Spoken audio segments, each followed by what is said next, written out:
আবার আরও গুরুত্বপূর্ণ কর্মসূচি সেটা হলো যে 27 28 বিশেষ করে 28 তারিখ ছাত্রদল, যুবদল, স্বেচ্ছাসেবক তিনটা অঙ্গ সংগঠনের এটা হলো যে তারুণ্যের ভাবনা এবং তরুণ সমাজকে কীভাবে কর্মসংস্থান সহ বিভিন্ন কাজে এই তরুণ যে সমাজ তাদেরকে কীভাবে সম্পদে পরিণত করে। একটা হলো আপনারা জানেন যে এখন দীর্ঘ তিনটা নির্বাচনে যারা এদেশের তরুণ ভোটার গত 15 বছর বা 17 বছর যারা ভোটার হয়েছে তারা হয়েছেন, তারা কেউ ভোট দিতে পারেন।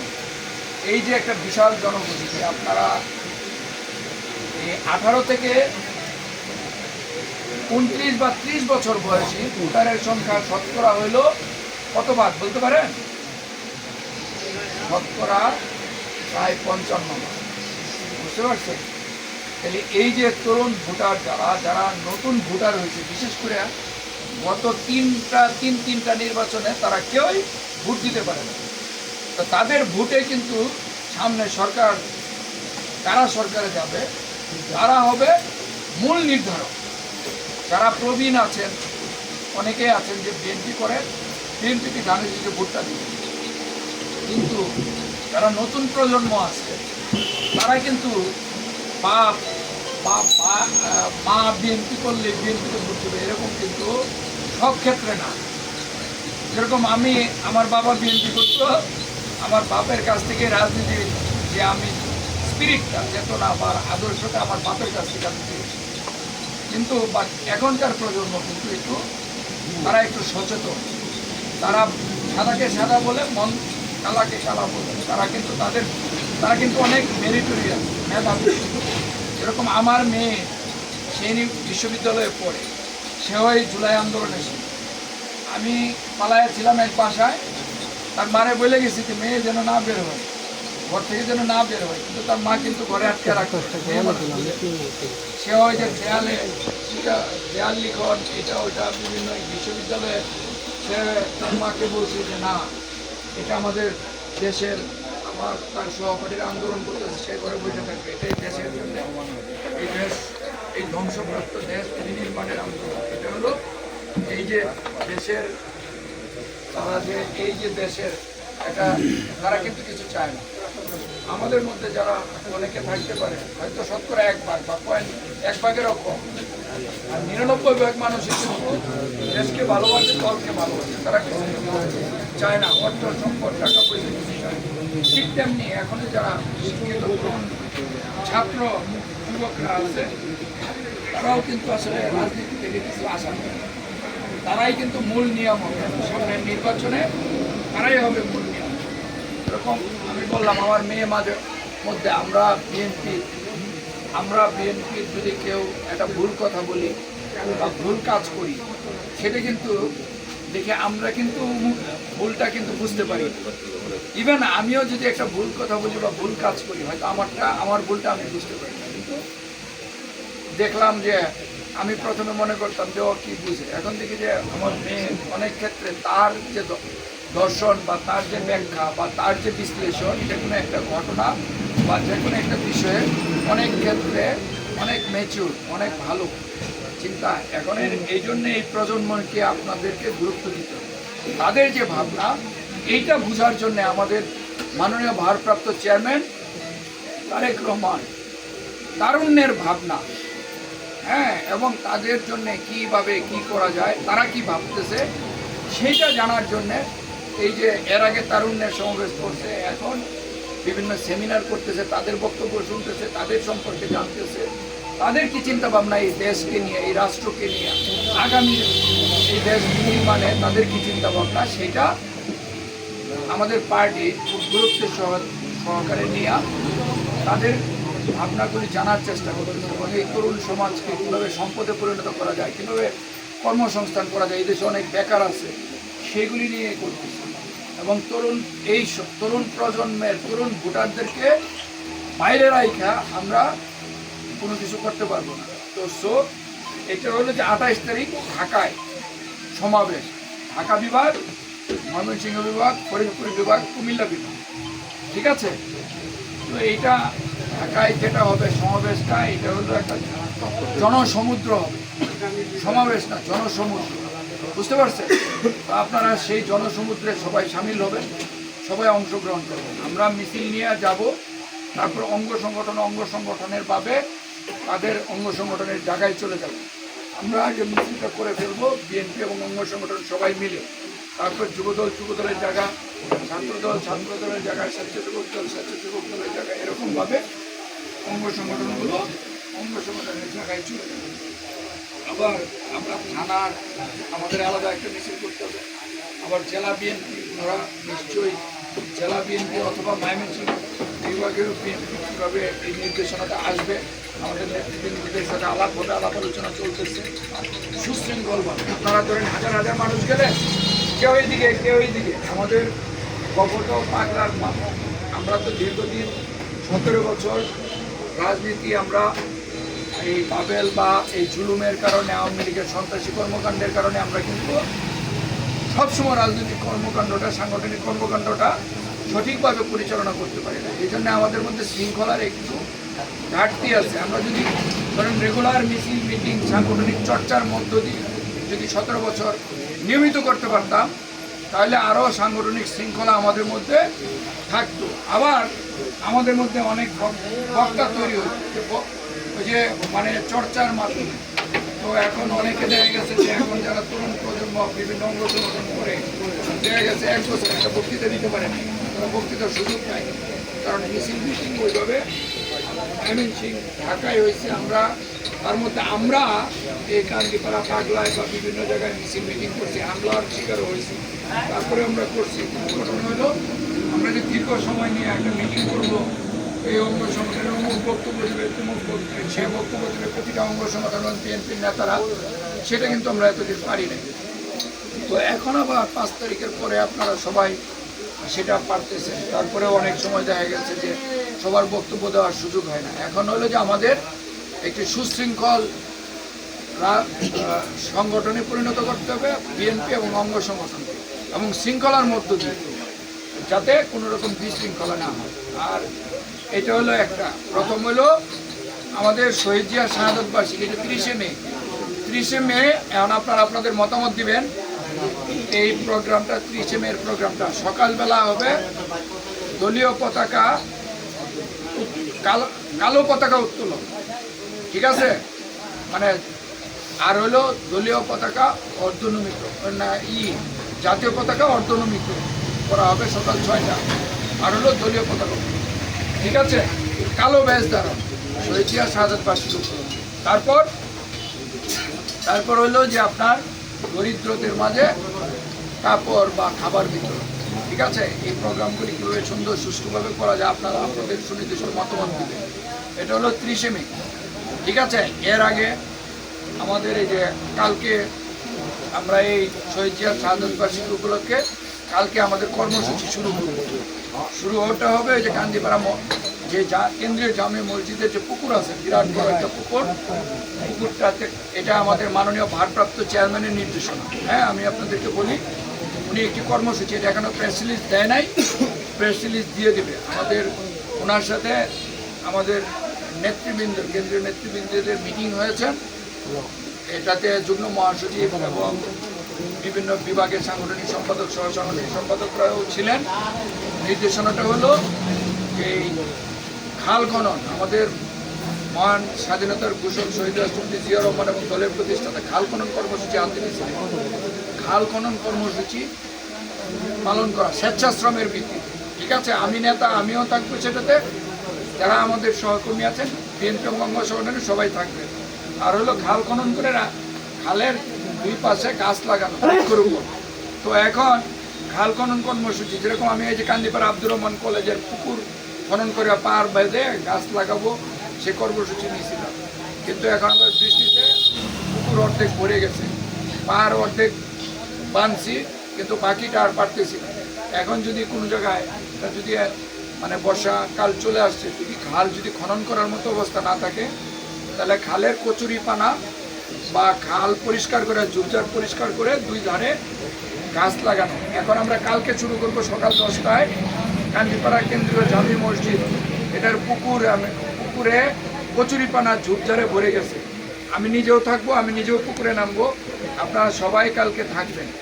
এটা হলো যে আমাদের শহীদ জিয়ার শাহাদত বার্ষিকী উপলক্ষে আমাদের দলের মাননীয় ভারপ্রাপ্ত চেয়ারম্যান আমাদের তারেক রহমান সাহেব, ওনার নির্দেশনা অনুযায়ী আমরা এই কাজগুলি করি। শুধু এই পুকুর না, আরও যদি কোনো পুকুর থাকে, মজা পুকুর, যে পুকুরটা কচুরিপানা হয়ে নষ্ট হয়ে আছে, সেইগুলো আমরা করবো। একটা রাস্তা ধরেন নষ্ট হয়ে আছে আমাদের, এই যে আমি দেখলাম কালকে রাতে ঘুরলাম, আজকে যে আমি পাগলা গেলাম, এই যে পাগলার নেতৃবৃন্দ ছিলেন, পাগলা হাসপাতাল আমি দেখে আসছি। আমি এই যে পরশুদিন আমি বেশ কিছু দিন যাবত এই জিনিসগুলি নিয়ে কাজ করতেছি। লাস্ট আপনারা যে এই খেলা উপলক্ষে আমি ঘোষণা দিয়েছিলাম যে আগামী রোববার থেকে পাগলায় ডাক্তার MBBS ডাক্তার বসবেন, এবং এই যে এই রবিবার থেকেই বসবেন ইনশাআল্লাহ। আর হলো যে পাগলা হাসপাতালটা 50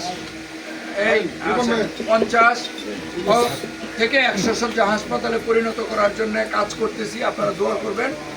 এখন এখানে 50 অথবা 100 শয্যা হাসপাতাল করার জন্য। আর হলো কান্দিপাড়া হাসপাতাল, আমি আপনাদেরকে বলি, গফরগাঁয়ে বিগত 20 বছরের মধ্যে অনেক জায়গায় পার্শ্ববর্তী বালুকা, ত্রিশাল, অনেক জায়গায় আপনার বাংলাদেশের বিভিন্ন জায়গায় যাবেন, আমরা অন্ধকারের মধ্যে আছি। এখন এরকম লাইট জ্বলতেছে যেরকম আলু, আমরা একে অপরকে দেখতে পারতেছি। অন্ধকারে থাকলে কি দেখতে পারতাম? একজন আরেকজনের মুখ দেখতে পারতেছি, চিনতে পারতেছি নাকি? ঠিক অন্ধকারে থাকলে যেরকম বোঝা যায় না, আপনারাও বুঝতে পারবেন না যে আমরা কত পিছায় আছি। আমরা 50 বছর 100 বছর পিছায় গেছি। এই কোথাও পাগলায় কোনো উন্নয়ন কর্মকাণ্ড হয় নাই।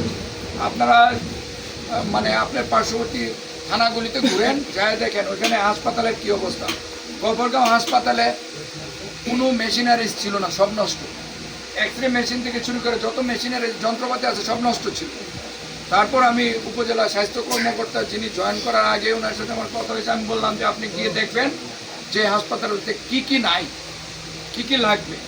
তো উনি এখন সেভাবে উনি আইসা তালিকা করছে। আমি বললাম আমার লোক আছে, আপনি তালিকা করে যাবেন, তারপর জিনিসপত্র দেওয়ার দায়িত্ব আমার।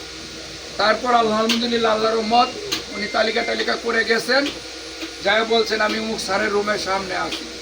আমি ওনাকে ফোন করে দিয়েছি, 1 মিনিটের মধ্যে ওনার ডেকে জিনিসপত্র দিয়ে দিছি। এখন আলহামদুলিল্লাহ উপজেলা স্বাস্থ্য কর্মকর্তাও ডাইনামিক মানুষ, এখন উনি কাজ করতেছে, এবং বিভিন্ন এক্স-রে, ECG, অনেক পরীক্ষা নিরীক্ষা এখন হাসপাতালে হয়। আর হাসপাতালের ভিতরে ময়লার বাগার ছিল, সেগুলো পরিষ্কার করা হয়েছে। হাসপাতালের যে অ্যাম্বুলেন্স সেটা ঠিক করা হবে। হাসপাতালের যে অ্যাম্বুলেন্সের ড্রাইভার সেটা নাই, ড্রাইভার আমি বলছি ড্রাইভার আসবে, ড্রাইভার আসা এখানে নতুন ড্রাইভার পাঠাবে, এবং নতুন অ্যাম্বুলেন্স আসবে আগামী মাসে ইনশাল্লাহ। এটা গেল একটা। আরেকটা হলো যে আপনাদের কান্দিপাড়া হাসপাতাল, কান্দিপাড়াটা হলো পাগলা থানার, এটা সবচেয়ে বড় 3টা ইউনিয়নের মোহনা। এটা হলো দত্তর বাজার, লঙ্গাইর আর উস্তি ইউনিয়নের বেশিরভাগ জায়গা পড়ছে। তো এখানে 3টা ইউনিয়ন 4টে ইউনিয়ন এসব মিলছে, এবং সব মানুষের এই কান্দিপাড়া আনাগোনা। এবং কান্দিপাড়া হাসপাতালটা অনেক পুরনো হাসপাতাল, কিন্তু এইটারও দরজা জানালা নাই। এখানে আমরা যখন ছাত্র ছিলাম তখনও এখানে বসতো, এখানে অপারেশন হইতো, ছিল, সেগুলোও নাই। এখন আমি কালকে রাতে গেলাম, দেখলাম হাসপাতালের ভিতর দরজা জানালাও নাই, আবার ভিতরে পানি জমে থাকে, কাদা। তো এখন আমি গত পরশুদিন যে এই যে স্বাস্থ্য মন্ত্রণালয়, পরশুদিনের আগের দিন আমি বসছিলাম, সেইখানে আপনাদের দোয়ায় আমি ওইখানে বৈশা এই কান্দিপাড়া হাসপাতালটা গফরগাঁয়ের মধ্যে, এটা হলো এই অন্যান্য হাসপাতাল হইলো স্বাস্থ্য অধিদপ্তর, আর এটা হলো পরিবার পরিকল্পনা অধিদপ্তরের। এই হাসপাতালটা ঢুকাইছি আমি গফরগাঁয়ে একটা হাসপাতালে, অন্য ময়মনসিংহ উত্তর দক্ষিণ মহানগর মিলায় 12টা হাসপাতাল হবে, তার মধ্যে এই কান্দিপাড়া হাসপাতাল একটা, বুঝতে পারছেন। অলরেডি আমি ওখানে বৈশা থেকে ঢুকাইছি, এবং এই যে আমার কাগজপত্র সব সাইন টাইন করা সব কিছু রেডি। এখন সরকারের কাছে ফান্ড চাওয়া হয়েছে, ফান্ড পাইলে এটার টেন্ডার হবে, কাজ শুরু হবে। কান্দিপাড়া হাসপাতাল শুধু ভবন না, এখানে ডাক্তারদেরও থাকার জন্যে সেখানে ভবন নির্মাণ হবে। অলরেডি ডিজাইন, ড্রয়িং সব কিছু কমপ্লিট হয়েছে, আপনারা দোয়া করেন। এটা গেল একটা। তাহলে পাগলা হাসপাতাল, কান্দিপাড়া হাসপাতাল। আর শুধু পাগলা আর কান্দিপাড়া হাসপাতাল না, আপনারা শুনে খুশি হবেন যে এই যে ইঞ্জিনিয়ারদের সাহেবকে আমি ওইখানে বৈশাই ফোন করে আসছে, এবং ময়মনসিং যে এইচডির ইঞ্জিনিয়ার সাহেব উনি সহ এই কান্দিপাড়া হাসপাতালে আসছে। পরে পাগলা গেছে, পাগলা থেকে আমি বলছি টাঙ্গাবর যে হাসপাতাল আছে, যে টাঙ্গাবরের লোক আছে ওটাও দেখে আসছে, ওইটারও এস্টিমেটিং করতে। তারপর পাঠাইছি আপনার পাইথল ডুবাইল একটা উপস্বাস্থ্য কেন্দ্র আছে, ওইটার পরে মশাখালী পাঠাইছি, এবং মশাখালী থেকে পরে আমার উপজেলা স্বাস্থ্য কর্মকর্তা জামাল উদ্দিন সাহেব আমার ছবি পাঠাইলেন যে ক্ষুদা বক্সপুর যশোরা যে হাসপাতালটা আছে ওটার অবস্থা খুব খারাপ, ছাদ টাত ভাঙ্গা ট্যাঙ্গা পড়তেছে, ওটা তো কিছু নাই। যে আপনি তো খালি পাগলার নেতা না গফরগাঁওয়ের নেতা, আপনি গফরগাঁওটা ই করেন। তো পরে আবার ইঞ্জিনিয়ার সাহেবকে বলছি যে আপনি একদিন থাইকা হইলেও ওইগুলি সব দেখা সব ইটি কইরা যাবেন, এবং ওইটাতেও গেছে। এখন গফরগাঁও পাগলা মিলাইয়া আমি বলি গফরগাঁও একটা হাসপাতাল, পাগলা একটা থানা, এত বড় থানা, 8টা ইউনিয়ন, একটা হাসপাতাল নেই, তাহলে আমরা আসলে নরকের মধ্যে আছি। আপনার যদি নরকে থাকেন তাহলে দুজক কীরকম এটা কিন্তু আপনি জানতে পারবেন না, আমরা এত পিছায় আছি। তো সুতরাং এই কাজগুলো আমাদের করতে হবে সবাই মিলে। তো এখন গফরগাঁও এবং পাগলা মিলে 26টা উপস্বাস্থ্য কেন্দ্র আছে, সেটা হলো স্বাস্থ্য অধিদপ্তর, সবগুলির অবস্থায় খারাপ, কোনোটাতেই কোনো চিকিৎসা ব্যবস্থা নেই, এমন অবস্থা। আর পরিবার পরিকল্পনার আছে গফরগাঁও পাগলা মিলে 11টা, সবগুলোকে মাথায় রেখে আমরা কাজ করতেছি। আর হইলো যে পাগলার একটা বড় সমস্যা, এই যে পুলের ঘাট ব্রিজ, এটা অলরেডি আমি সমাধানের পথে। মাঝে ওই যে ইউনিসেফকে বললাম, পরে সে আসছে। আমি এটা যার সাথে জমি নিয়ে বিরোধ ছিল ওনার বাড়িতে গেছি, ওনার সাথে কথা বলে আলাপ আলোচনা করে এটা সমাধান করছি। পরে ইউনিসেফকে বলছি, ইউনিসেফও আসছে, দেখে গেছে।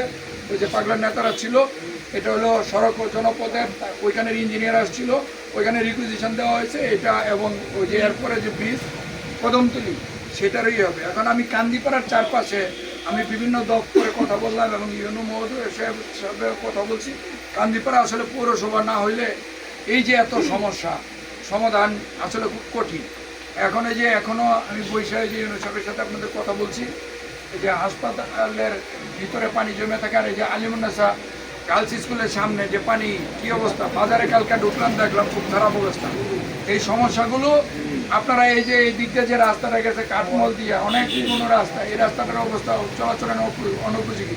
এই যে পিছনে অনেক বাসা বাড়ি, গফরগাঁয়ের প্রায় কাছাকাছি। আমি ওই যে হাসপাতালের পিছন দিয়ে ঢুকে কালকে কলেজের পিছন দিয়ে বেরোইলাম, আমাদের নেতা কর্মীদেরকে নিয়ে চলাচলে করার কোনো সুযোগ নাই। শত শত বাসা বাড়ি হয়েছে, হাজার হাজার মানুষ থাকে, কিন্তু এখানে কোনো সেবার কিছু নাই, রাস্তাঘাট নাই, চলাফেরার যোগান নাই, কিচ্ছু নাই। তো এই সমস্যাগুলি সমাধান করতে হলে আমরা সবাই মিলে সম্মিলিতভাবে আমি আমার জায়গা থেকে কাজ করতেছি। রাজনীতির মধ্যে আসলে রাজনীতি তো মানুষের জন্য, মানুষের জন্য আমরা যদিও সরকারে যাই নাই, তারপরে এই জায়গা আমাদের বর্তমান অবস্থান থেকে কাজ করার চেষ্টা করতেছি। ইনশাল্লাহ সরকারে গেলে আমরা আরও 100 গুণ বেশি কাজ করতে পারব। তো এখন হলো যে আমাদের মূল লক্ষ্যটা কি, জনগণের জন্য। বিএনপি কি জনগণের দল। জিয়াউর রহমান বলছিল জনগণেই, আমাদের প্রতিষ্ঠাতা শহীদ রাষ্ট্রপতি জিয়াউর রহমান বলছিলেন জনগণই সকল ক্ষমতার উৎস। তাহলে জনগণই যদি সকল ক্ষমতার উৎস হয়, তাহলে আপনারা সবাই মেহরবানি করে, আমি যেটা বললাম, তরুণ প্রজন্ম, তাদেরকে গুরুত্ব দিতে হবে, তাদের চিন্তা চেতনা ভাবনা কি আমাদের জানার চেষ্টা করতে হবে। সাধারণ আপনারা ধরেন একটা ইউনিয়নে বিএনপি বা অঙ্গ সংগঠনের নেতা 20 জন বা 30 জন বা সর্বোচ্চ 50 জন, কিন্তু ভোটার তো হইলো কোনো কোনো ইউনিয়নে 25,000, 30,000, 35,000, তাই না? তো এখন এই যে 20-50 জন নিয়ে চিন্তা করলে হবে না। আপনি এখন চিন্তা করেন সামনে নির্বাচন, ভোট কাছাকাছি, একদম জনগণের কাতারে মিশে যান। যারা বড় নেতা, আপনাদেরকে অনুরোধ করব, এই যে মাটির দিকে তাকাবেন, যত বিনয় ভদ্রতা এবং নম্রতা দিয়ে মানুষের মন জয় করেন। আমিও নিজেকে একজন কর্মী হিসাবে আপনাদের সাথে থেকে, পাশে থেকে, এই যে জনগণের যে এত দুর্ভোগ, আমরা যে এলাকাটা এত পিছায়া, আমরা এটাকে আস্তে আস্তে একটু আগায় নেওয়ার চেষ্টা করি। আর জনগণের চিন্তা কি, ভাবনা কি, তারা কি চায়, এটা জানা বোঝার চেষ্টা করি। আমরা যেন জনগণের ভাবনা বা চিন্তা বা এর বিপরীতে কোনো কাজ না করি, যেটা আওয়ামী লীগ করছে। আওয়ামী লীগ এগুলি করতে যায়, আওয়ামী লীগ কিন্তু পালাই গেছে, আর আওয়ামী লীগের রাজনীতি নিষিদ্ধ। তো আমরা যেন ওই কুপথে গমন না করি, ঠিক আছে? আমরা তো আওয়ামী লীগ করি না, করি না। বিএনপি করলে তাহলে আমাদের দলের মাননীয় ভারপ্রাপ্ত চেয়ারম্যান তারেক রহমানের বক্তব্যটা দয়া করে প্রতিদিন শুনবেন। আমার কথা শুনেন না শুনেন, কিন্তু আমাদের নেতা তারেক রহমান প্রতিদিন কি বলতেছে এটা দয়া করে সবাই শুনবেন। এটা হলো এক নম্বর।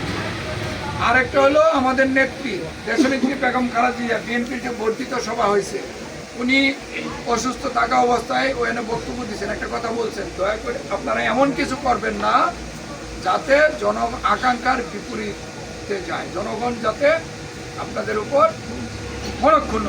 ঠিক আছে, একটা কথাই কিন্তু অনেক কথা, একটা মানে একটা বাক্য কিন্তু একটা মহাকাব্যের সমান, বুঝতে পারছেন? আর হাসি দিয়ে মানুষের মন জয় করেন। মানুষ নেতা নিজেকে না ভাইবা দয়া করে কর্মী হয়ে যান। নেতা হইলো ওই যে জনগণ। আপনারা কিন্তু নিজেরা আমি যদি নেতা মনে করি তাহলে হবে না। এই যে আপনারা আছেন বলে কিন্তু আমি নেতা। কারণ আমি যদি নেতাগিরি দেখাই, হেডমগিরি দেখাই, আমি আমার হামসে বড়া কোন নাই, তাহলে তো 2 দিন পরে আমার পিছনে 2টা লোক। ঠিক আছে, আর মানুষরা কিছু না দিতে পারেন অন্তপক্ষে মুখের ভালোবাসা। আর আমি আরেকটা জিনিস হলো আপনাদেরকে বলি, এই যে আমার কণ্ঠ, আমার কথা বলতে কি হয়, এই কণ্ঠটা গলাটা কি 5 তারিখের আগে আমার খারাপ ছিল, এরকম ছিল ছিল না। এখন এই আপনাদের সাথে অনেক সময় রাগ করি, অনেক সময় ধমক দিই। কি কারণে? এই যে আপনারা যারা দল করেন, বিএনপি করেন, সবাই মিলে আমার একটা পরিবার। দেখেন আমি কিন্তু আমার পরিবার সময় দিতে পারতেছি। মাঝে আমার পরিবার মনে করে যে আমি এই গফরগাঁও এসে করে থাকি দিন রাত, কি করি তো মাঝে আমি আমার স্ত্রীকে নিয়ে আসছি, আজ এই যে গতকালকে আমার ছেলেকে নিয়ে আসছি, ছোট্ট ছেলেকে। তো তাদেরকে কিন্তু আমি সময় দিতে পারতেছি না। আপনাদেরকে সময় দিতে চাই, এই এলাকার সমস্যার সমাধান করতে চাই। আমি কিন্তু আমার পরিবারকে সময় দিতে পারতেছি না। আর আল্লাহর রহমত, আপনাদেরকে একটা জিনিস আমি বলি, এই পর্যন্ত রাজনীতি করে আমি আখতারুজ্জামান বাচ্চু 1 টাকা কামাই নাই, এখন পর্যন্ত আমি 1 টাকা কামাই নাই। আর অর্থের সম্পদের ওই যে ব্যাংক ব্যালেন্স বাড়ানোর রাজনীতিটা আমি করি না। যে কাজগুলো আমি চাচ্ছি আপনারা ইতিমধ্যে সেটা কিছুটা পাইছেন, আপনারা দেখছেন, জানছেন। এটা আজকে পাগলা থেকে ফেরার পথে গফরগাঁয়ের লোক ফোন দিয়েছিল যে আমাদের হাসপাতালটা একটু ঠিক করে দেন, কেমনে তারাও জানছে। আমি কিন্তু এই যে এগুলি প্রচারের রাজনীতি করি না, আমি কিন্তু গোপনে কাজ করার লোক। আমি কিন্তু প্রচারের লোক না। তো এই যে আপনারাও আপনাদের জায়গা থেকে কিছু কাজ করেন, কিছু কাজ হবে। আমাদের মহান রাষ্ট্রপতি, শহীদ রাষ্ট্রপতি জিয়াউর রহমান কি করছিলেন? এই দেশের মানুষ অলস ছিল, এই দেশের মানুষকে উনি স্বেচ্ছাশ্রমের ভিত্তিতে, তখন দেশে কিন্তু এত টাকা পয়সা বা সম্পদের ছিল না, হ্যাঁ, তখন উনি কিন্তু রাস্তাঘাট নিজে করছে, খাল খনন নিজে খনন করছে, এবং স্বেচ্ছাশ্রমের ভিত্তিতে কিন্তু রাষ্ট্রের সরকারের এত টাকা পয়সা ছিল না, স্বেচ্ছাশ্রমের ভিত্তিতে। এখন আপনারাও যেগুলি আমরা সরকারিভাবে করতে পারবো করব, যেগুলি আমরা সরকারিভাবে করতে পারবো না সেগুলি নিজেরা করব। এখন আমি যদি এই যে কান্দিপাড়ায় এই যে এই পুকুর যদি সরকার কাছ থেকে কবে টাকা পাবো সেই পয়সা থেকে এটা হবে? তো এই কাজগুলি আমরা নিজেরাই করতে পারি। তো এটা হলো যে, আর হলো আমাদের মহান নেতা শহীদ রাষ্ট্রপতি জিয়াউর রহমানের আমলেই মানুষ কিন্তু এই দেশে 1 ফসল হইতো আগে, উনিই কিন্তু এদেশের মানুষ 1 ফসল করতো, আবার আরেক ফসল হবে, সে আসে পয়সা থাকতো। তো উনি কৃষিতে আধুনিকায়ন শুরু করছে। তখন দেশের টাকা কম ছিল, আস্তে আস্তে কৃষি যন্ত্রপাতি বীজ নিয়ে আসছে যাতে 2 ফসল 3 ফসল। এটা কিন্তু শহীদ রাষ্ট্রপতি জিয়াউর রহমানের অবদান। আজকে যে বাড়িতে আপনারা দালান কোঠা বিল্ডিং দেখেন, এটা হলো যে অনেকে চাকরি ব্যবসা করে, আবার অনেকে বিদেশ থাকে, রেমিটেন্সের টাকায় আছে না, আপনাদের সবার বাড়ি ঘরে কেউ না কেউ কিন্তু বিদেশ থাকে। এটা শুরু করছে শহীদ রাষ্ট্রপতি জিয়াউর রহমান। উনি সৌদি আরব গেছেন, উনারে অনুদান দিতে চাইছে। আমি বলছে যে আমি চাই না, আমার দেশে অনেক শক্তি আছে, জনসংখ্যা আছে, তোমার দেশে লোক কম, তুমি আমার দেশ থেকে লোক আনো, তাদেরকে কর্ম দেও, আমার দেশে মানুষ আছে, জনসম্পদ আছে, এইটাকে শক্তিতে করো। তারপর জিয়াউর রহমানের আমলে প্রথম শুরু হয়েছে 6068 জন সৌদি আরব পাঠাইছে এর মাধ্যমে। এই যে আপনারা গার্মেন্টস শিল্প দেখতেছেন, এটা কেটা করছে? শহীদ রাষ্ট্রপতি জিয়াউর রহমানের আমলে। মেয়েদের শিক্ষা দেখতেছেন, এটা কে করছে? শহীদ রাষ্ট্রপতি জিয়াউর রহমানের আমলে। পরে বেগম খালেদা জিয়া মেয়েদের ওই যে উপবৃত্তি চালু করছে, শিক্ষার প্রসার করছে। এখন যেটা হয়েছে, শিক্ষা ব্যবস্থা, স্বাস্থ্য ব্যবস্থা, এই যে অবকাঠামো এগুলি সব ভেঙে পড়ছে। শিক্ষা ব্যবস্থাটা ধ্বংস করে দিচ্ছে। পাঠ্যপুস্তকে আজে বাজে বিভিন্ন কিছু ঢুকায়। এখন আমরা প্রাতিষ্ঠানিকভাবে শিক্ষা ব্যবস্থাটা সুন্দর করার জন্য কাজ করতেছি এবং এই স্বাস্থ্যের এই যে এই এলাকার গরিব এলাকার মানুষ, আমি আপনাদের গরিব এলাকার নেতা, তো এখন এই যে আপনারা স্বাস্থ্য সেবা থেকে চিকিৎসা থেকে বঞ্চিত, আপনাদের এই চিকিৎসাটা যাতে পান সেই জন্য আমি কাজ করতেছি, চেষ্টা করতেছি। এইটা গেল শিক্ষা চিকিৎসা। তারপর হলো এখন এই যে যুব সমাজ ছাত্র সমাজ নষ্ট হয়ে যাচ্ছিল মাদক গ্রামে গ্রামে ঢুকাই দিছে। আমার জীবনে ভাই দেখি নাই, আমরা যখন ছোট ছিলাম গ্রামে মাদকের কথা আমরা জীবনে শুনি না। শুনছেন আগে? এখন ঘরে ঘরে মাদক ঢুকে গেছে। এমনকি আপনাদেরকে একটা দুঃখের কথা বলি, আমি আমার বাড়িতে তখন মানে কেউ থাকে না, 2-3 বছর আগের কথা বলি। আমার আম্মা একদিন বলতেছে বাড়িতে আসছে, আম্মা যা দেখে আমাদের ঘরে একজন থাকতো, সে রাশিদ মারা গেছে, স্ট্রোক করে মারা গেছে। রাশিদ রাতে থাকতো আর সারাদিন ঘর খালি থাকতো। তো একদিন আম্মা আসছে বাড়িতে, আইসা দেখে আমাদের ঘরে বসে মাদক নিতেছে। এরকম অবস্থা, অবনতি, বুঝছেন ব্যাপারটা? তো এখন তো যার ছেলে মাদক নিতেছে, আমি পরে কয়েকদিন পরে আসলাম, একজন আমাদের গ্রামের মারা গেছে, তার আমি ডাক্তার সে খবর ঘুরতেছি, তার আমি জিজ্ঞেস করলাম, কিরে তোর বাপ আসলে এই গ্রামের মধ্যে সবচেয়ে সহজ সরল মানুষ, আর তোর ছেলে মাদক ব্যবসা করে, মাদক নেয়, এটা ঘটনাটা কি? সে কান্দে দিছে, অকপটে বললো যে আমার ছেলেটা মাওনা চাকরি করতো, আমার ছেলেটা চেয়ারম্যান নাইট নেয়া, আমার ছেলেটারে এইগুলির মধ্যে ঢুকাইছে। এখন এই হলো একটা অবস্থা। আপনারা দয়া করিয়া এই রাজনীতিটা কেউ করেন না।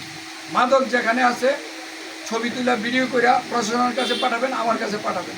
যে কোনো মূল্যে মাদকের বিরুদ্ধে জিরো টলারেন্স, মাদক নির্মূল করতে হবে। আপনি দেখেন আমার বাবা মারা গেছে, আমার মা অসুস্থ, এখন ওনার এতগুলি ওষুধ খায়, ডাক্তারের পর ডাক্তার, এই ডাক্তার ওই ডাক্তারের কাছে নিয়ে ছুটে বেড়াতে, কিছু করতে পারে? কিছু করতে পারে না। আমি ধরেন আমার যখন বয়স হবে আমিও পারবো না, আপনাদের যখন যারা বয়স হবে আপনারা হয়তো পারবেন না। আবার যারা শিশু, ধরেন এই যে আমি আমার ছেলে কিছু করতে পারে? সে তো পড়াশোনা করে ভবিষ্যতে মানুষ হলে যদি কিছু করতে পারে। একটা দেশের বৃদ্ধ এবং শিশু তারা কিছু করতে পারে না। যুব সমাজ তারা হলে দেশের সম্পদ। তা মাদক দিয়ে এই যুব সমাজটাকে শেষ করে দিচ্ছে। তাই আপনারা আমার সন্তানরা ভাইয়েরা যাতে নষ্ট না হয় এদিকে খেয়াল রাখবেন। মাদকের ব্যাপারে একদম জিরো টলারেন্স। আমার কাছে এখন হাতে হাতে মোবাইল, সবার হাতে মোবাইল না, গোপনে ভিডিও করবেন, ছবি তুলবেন, ভিডিও করে ছবি তুলে আমার কাছে পাঠাবেন, ওসি সাহেবের কাছে পাঠাবেন। হ্যাঁ, যদি না হয় আমি অনেক জায়গায় মাদকের আখড়া আমি ভেঙে দিচ্ছি। প্রথমে প্রশাসনকে বলছি, অনেক সময় দেখা গেছে তারা তাৎক্ষণিকভাবে পারছে, কখনো পারে নাই, আমি আমার লোকজনকে ভেঙে দিচ্ছি। আমাকে শুধু জানাবেন। এটা হলো একটা। আরেকটা হলো যেসব জায়গায় মাদকের আখড়া বসে আপনারা কিছু টাকা দিয়া, আমি এই যে কান্দিপ রাজকোট উচ্চ বিদ্যালয় কলেজ বড় বড় লাইট লাগাই দিচ্ছি, এখন আলোকিত, যাতে এখানে না হয়। বুঝতে পারছেন? তো এরকমভাবে আপনারা মাদকের ব্যাপারে জিরো টলারেন্স। আর হলো 3টা পয়েন্ট। প্রথম হলো 1 নম্বর হলো শহীদ জিয়ার শাহাদাত বার্ষিকী। শাহাদাত বার্ষিকীটা কীভাবে ব্যাপক বড় আকারে খুব সুন্দর করে সুশৃঙ্খলভাবে পালন করা যায়, আপনারা মতামত দেন। কোন জায়গায় কান্দিপাড়া পাগলা 2টা জায়গা ধরে আপনারা ই করেন, কোন জায়গায় করা যায়। তো এটা হলো একটা সময়, কয়টায়, 30 তারিখ কয়টায়, চলো এটা। আরেকটা হলো 28 তারিখ আপনারা যাবেন সুশৃঙ্খলভাবে। সময় দেখবেন যে 28 তারিখ আপনারা যেখানে সমাবেশ হবে তার ধারে কাছে আপনারা ভিড়তে পারবেন না, এরকম এত মানুষ হবে, জনসমুদ্র হবে। যাইতে হবে ঘুরে, আর যায়া আমাদের মিছিল আগে করে যাতে মানুষ দেখে, তারপর অঙ্গ সংগঠনের জায়গায় চলে যাবে। হ্যাঁ, তারাও তাদের সংগঠনের সাথে মিছিল করবে। এই জন্যে আপনারা যদি কেউ দেরি করেন, কারোর জন্য অপেক্ষা করলে তখন কিন্তু আর হবে না, গেল এটা। 3 নম্বর হইল আমাদের দলের ভারপ্রাপ্ত চেয়ারম্যান বলছেন খাল খনন, বৃক্ষরোপণ এবং এই যে বিভিন্ন পুকুর জলাশয় এগুলি পরিষ্কার। তো সেই ক্ষেত্রে এই কাজগুলি স্বেচ্ছাশ্রমের ভিত্তিতে কীভাবে আগায় নেওয়া যায়, আর জনগণের আস্থা কিভাবে অর্জন করা যায়, ভালোবাসা কিভাবে অর্জন করা যায়, ওই যে হিংসা হানাহানি এইগুলো না করে মানুষে মানুষে কীভাবে মহব্বত ভালোবাসা বাড়ানো যায় সেই ব্যাপারে আপনারা মতামত দিবেন। আপনারা অনেক কথা বলছি, দয়া করে আপনারা, আবারও বলি, একটা মুখের হাসি অনেক শক্তিশালী। আপনারা হাসি দিয়ে, ভালো ব্যবহার দিয়ে আপনারা মানুষের মন জয় করবেন। আর অনেক সময় মুখের একটা কথা তরবারির চেয়েও শক্তিশালী। দেখা গেছে আপনার একটা কথা কেউ মনে আঘাত পাইল, সেটা কিন্তু সেটা যেন না হয়। আর আমি শেষ কি বলি, আমি আপনাদের কাছে ক্ষমা প্রার্থনা করছি যে আমি অনেক সময় দেখা গেছে আপনাদেরকে, আমি আসলে আমার জীবনে কখনো কাউকে মানে দমক বা বকাঝকা করি না, ইদানিং আমার করতে হয়। সেটার জন্য আমি ক্ষমা প্রার্থী। কারণ হইলো আপনারা বুঝেন, এই যে আমার গলাটাকে 5 তারিখের আগে এরকম ছিল, হ্যাঁ, এটা কি কারণে হয়েছে? আমাদের মধ্যে দুইটা জিনিস। একটা জিনিস হলো আমাদের মধ্যে, আমরা ধরেন একটা সমাজে বাস করি, এই সমাজে শতকরা 1 ভাগ আরও কম, তারা তাদের 99 ভাগেই ভালো, 1 ভাগ বা তারও কম লোকজন, তারা 17 বছর যেগুলি দেখছে তাদের কাছে কারো কাছে মনে হয় যে এটাই মনে হয় রাজনীতি। আসলে সেটা রাজনীতি না, সেটা রাজনীতি না। আর হলো এই জন্যে অনেক সময় দেখা গেছে এরকম উদাহরণ আছে, বায়া বায়া মারামারি লেগা একজন জমি নিয়ে একজন একজনের মাথা পড়ায় লাগছে। এই পারিবারিক সমস্যা, রাজনৈতিক সমস্যা, নানান কিছু আমাদের শুনতে হয়, কি করতে হয়, দীর্ঘ সময় ধরে কথা বলতে বলতে আবার অনেকে দেখা যাচ্ছে বুঝতে চায় না। আর দয়া করে আপনাদেরকে একটা অনুরোধ করবো, আপনারা তো 17 বছর অনেক সংগ্রাম করছেন, কষ্ট করছেন, যুদ্ধ করছেন, খায়া না খায়া ঢাকা ময়মনসিংহ এখানে প্রোগ্রাম করছেন, আবার বাড়িতে ঘরে থাকতে পারেন না, তাই না? অনেকে মশার কামড় খাইছেন, জঙ্গলে ঘুমাইছেন। তো 17 বছর যদি এত কষ্ট করতে পারেন, তাহলে আর কিছুদিন কষ্ট করবেন। এটাই আপনাদের প্রতি আমার প্রয়োজনীয় অনুরোধ। দয়া করে আওয়ামী লীগ যেটা করছে সেটা আমরা কেউ না করি। আজকেই আপনি শুনেন, রাজনীতি কোনো পেশা না। আমি বললাম আমার জীবনে, এটা তো আমি চ্যালেঞ্জ করে বলতে পারি, রাজনীতি করে এখন পর্যন্ত আমি 1 টাকা উপার্জন করি না।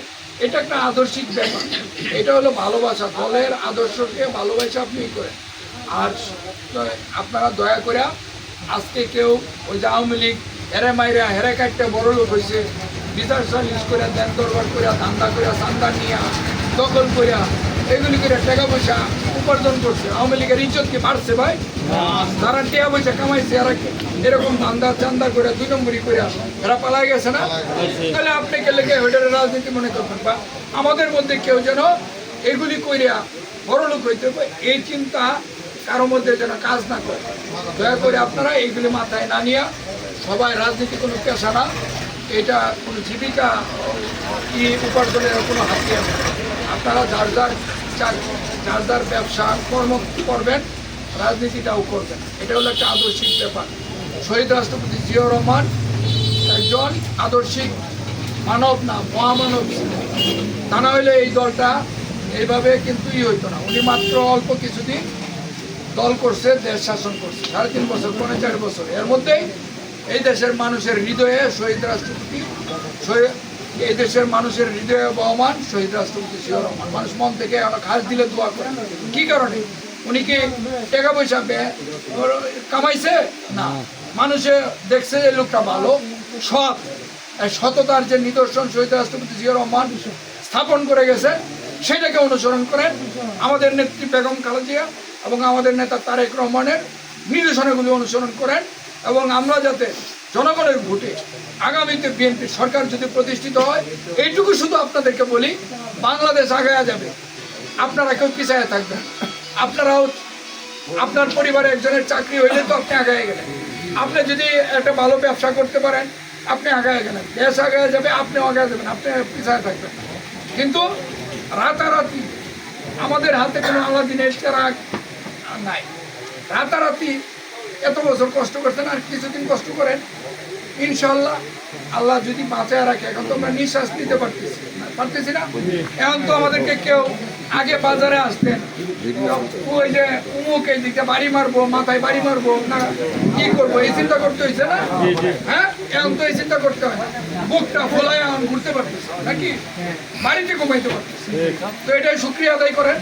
আর হলো ইনশাল্লাহ যার যার চাকরি ব্যবসা চিন্তা ভাবনা করেন, কে কি করে কর্ম করে কেমনে চলতে পারে।